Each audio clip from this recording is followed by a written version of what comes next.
اللهم صل على سيدنا ومولانا محمد وعلى آل سيدنا ومولانا محمد وبارك وسلم تسليما. اللهم صل على سيدنا ومولانا محمد وعلى آل سيدنا ومولانا محمد وبارك وسلم تسليما. اللهم صل على سيدنا ومولانا محمد وعلى آل سيدنا ومولانا محمد وبارك وسلم تسلیما.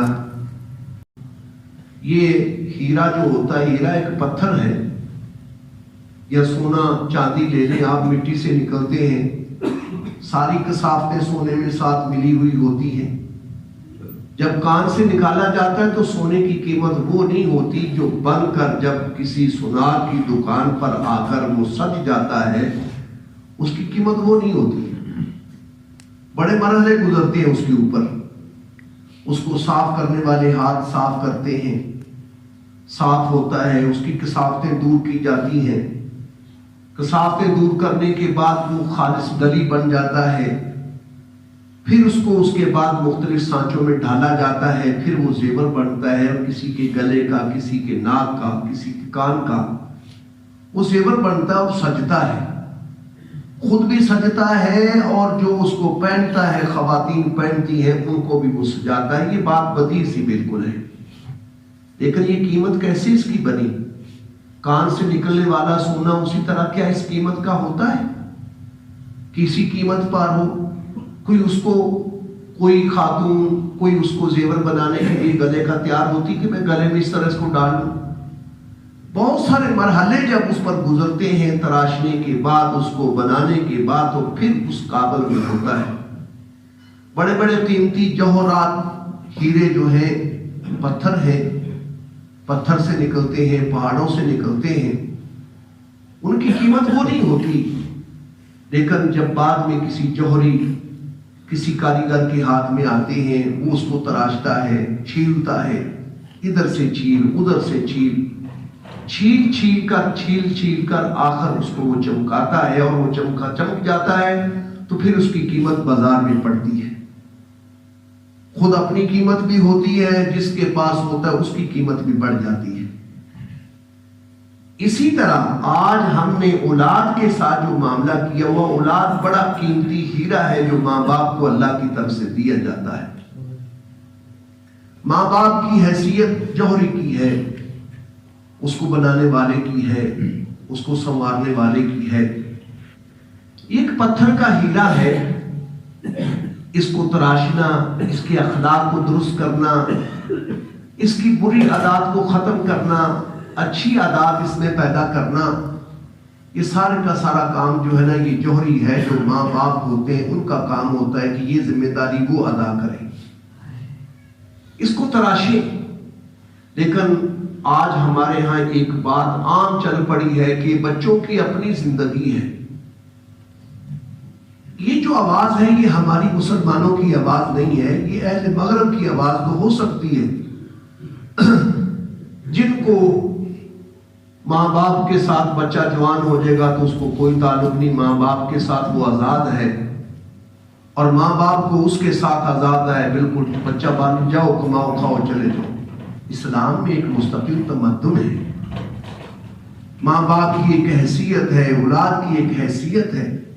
یہ جو ہم کہہ دیتے ہیں کہ ان کی اپنی زندگی ہے، جیسے چاہیں یہ کریں، یہ نعرہ ہمارا نہیں ہے. یہ غلط نعرہ ہم نے لیا ہے اور ہم نے اس پر عمل کرنا شروع کر دیا.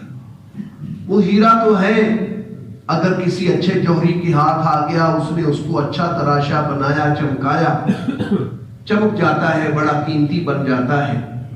اگر نہیں تو بے جان پتھر ہے، پڑا رہے گا اسی طرح، پڑا ضائع ہو جائے گا. لیکن نہ کسی کا نفع ہوگا، نہ کسی کا نقصان ہوگا.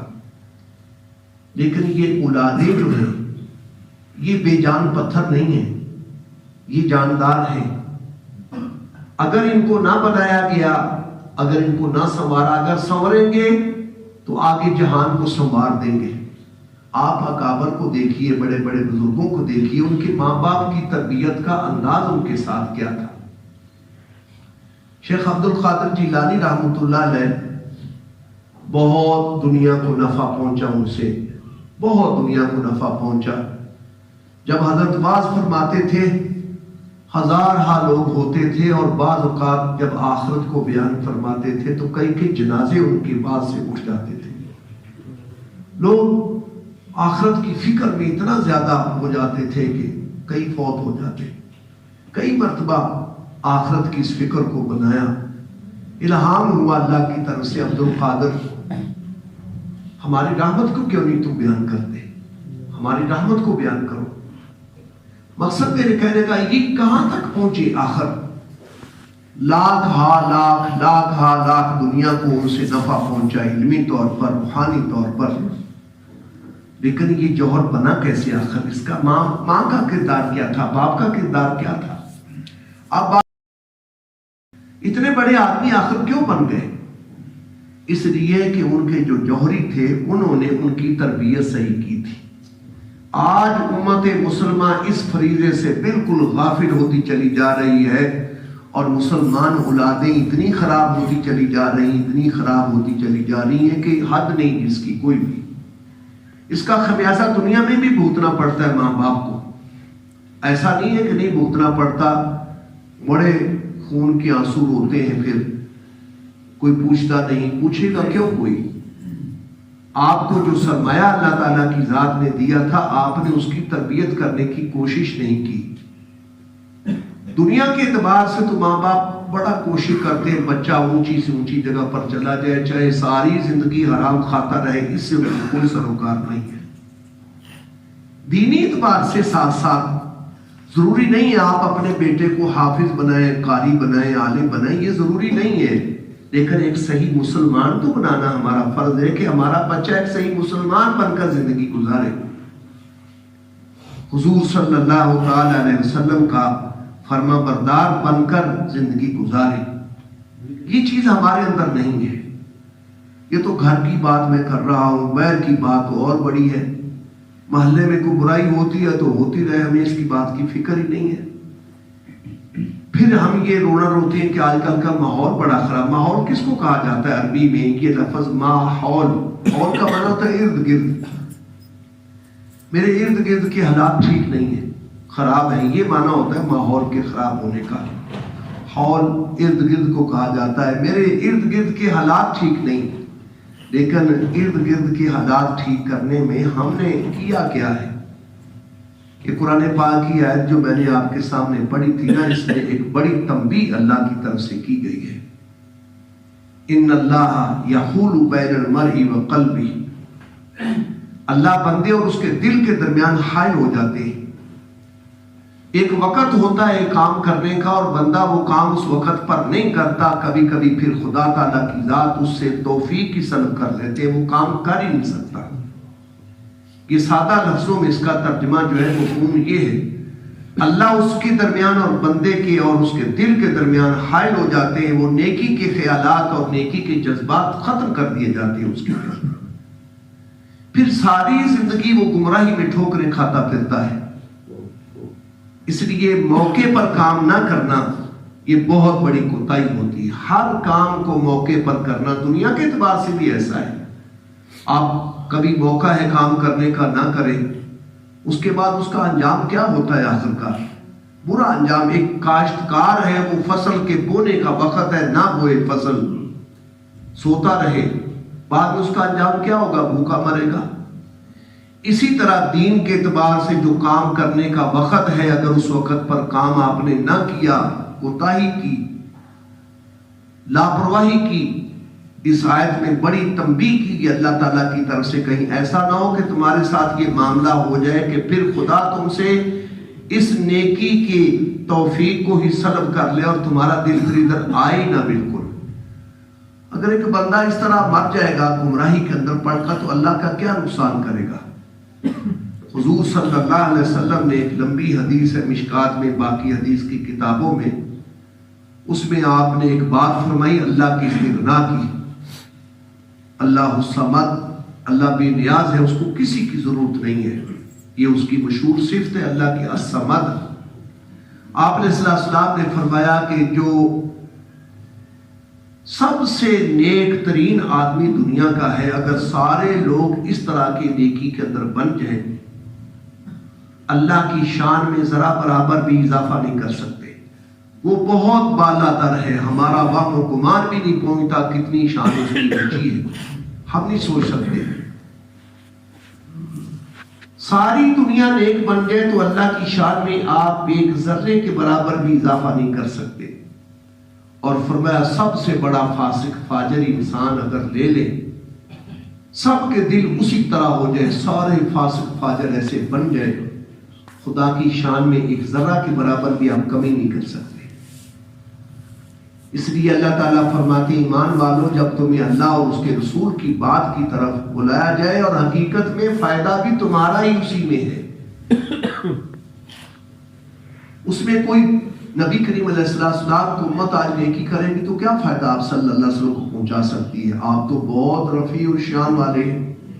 قرآن پاک نے کہا وَرَفَعْنَا لَكَ ذِكْرَكَ، ہم نے آپ کی شان کو، آپ کے ذکر کو بہت بلند کر دیا ہے. کسی کے کچھ کرنے سے کچھ بھی نہیں ہو سکتا، لیکن فائدہ بھی تمہارا ہی ہے. جو کچھ ایک حدیث میں نبی کریم علیہ السلام کی شان بیان کی گئی کہ آپ دائم الفکر آتی، آپ ہمیشہ جیسے بندہ گہری سوچ میں رہتا ہے اس طرح آپ صلی اللہ علیہ وسلم گہری سوچ میں رہتے تھے. یہ تو آپ کا قلب مبارک تھا، آپ کا حوصلہ تھا.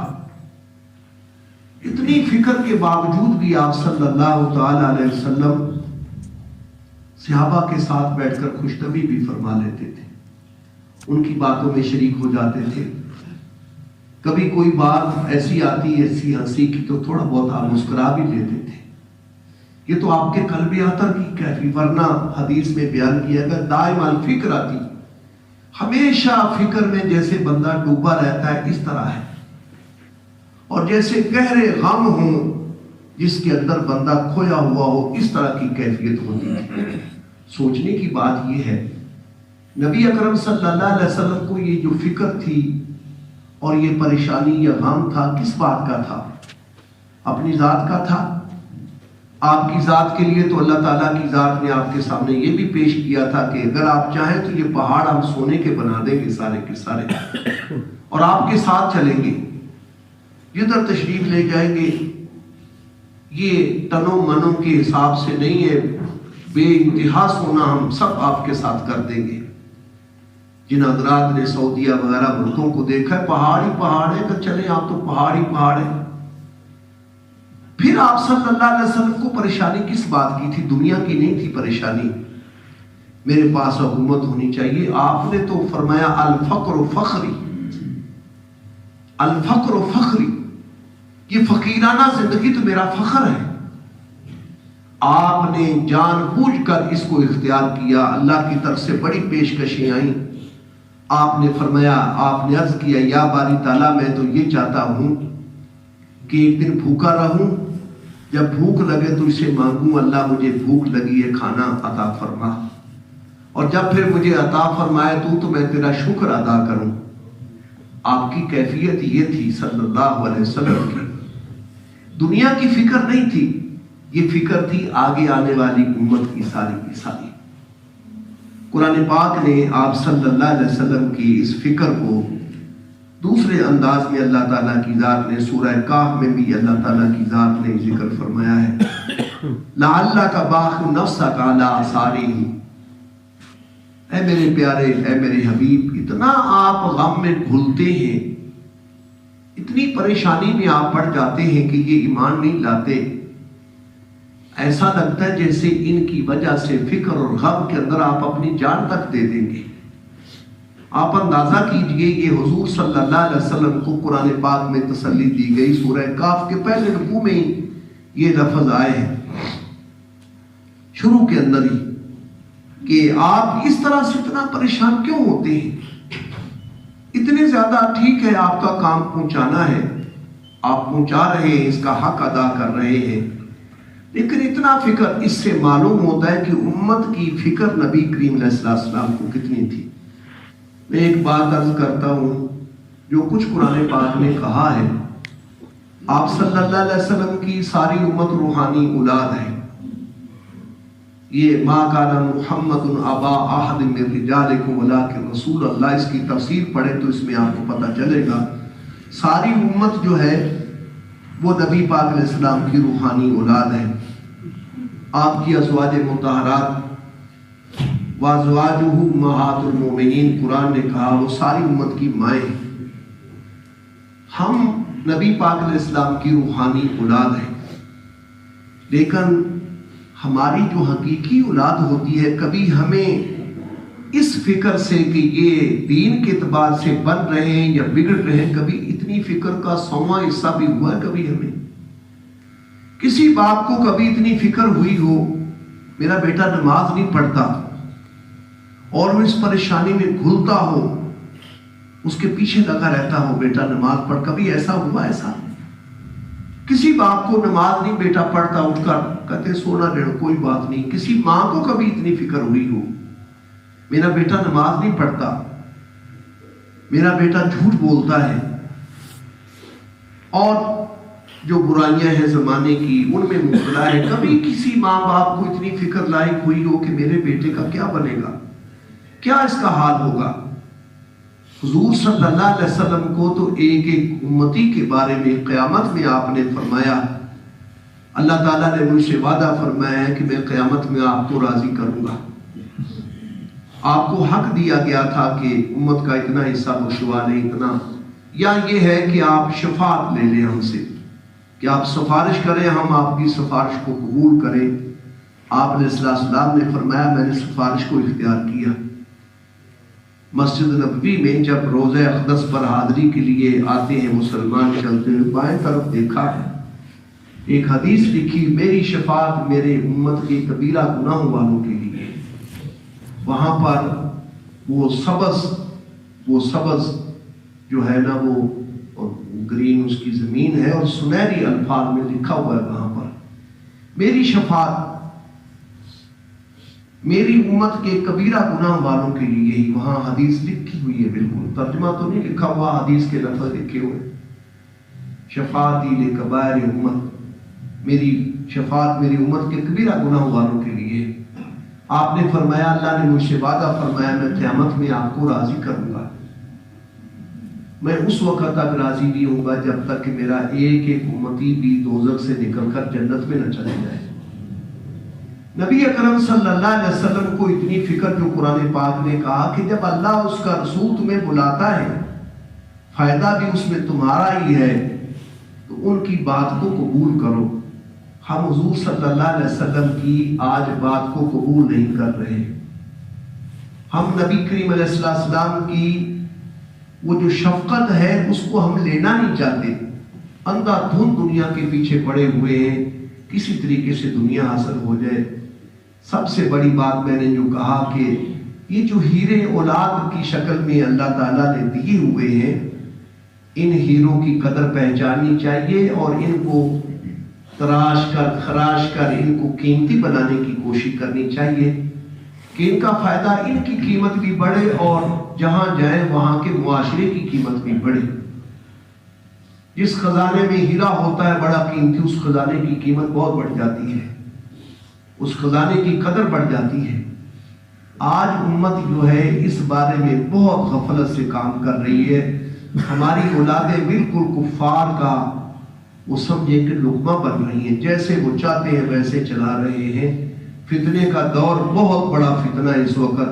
حضور علیہ السلام کی ایک حدیث مبارک، ایسے فتنے آئیں گے جیسے کہ اندھیری رات، اور فتنے ایسے آئیں گے جیسے بارش ایک قطرہ نہیں گرتا دوسرا تیسرا گرتے چلے جاتے ہیں۔ آج وہی دور ہے، اس میں سمجھنے کی ضرورت ہے۔